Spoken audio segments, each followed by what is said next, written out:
Greetings. This module will decode the steps involved in crafting the identity. A brand identity is all about a compelling and authentic image that resonates with your audience.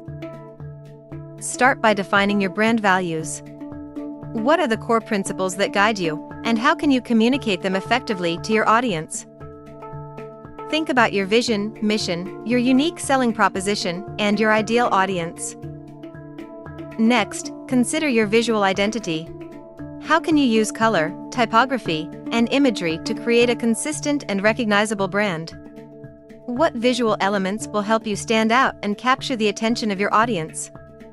Finally, think about your tone of voice. How do you want to communicate with your audience, and what language will resonate with them? Wondering how to get started? Download the guide and use the worksheets to build a unique identity. Next, we'll discuss how to create an elevator pitch.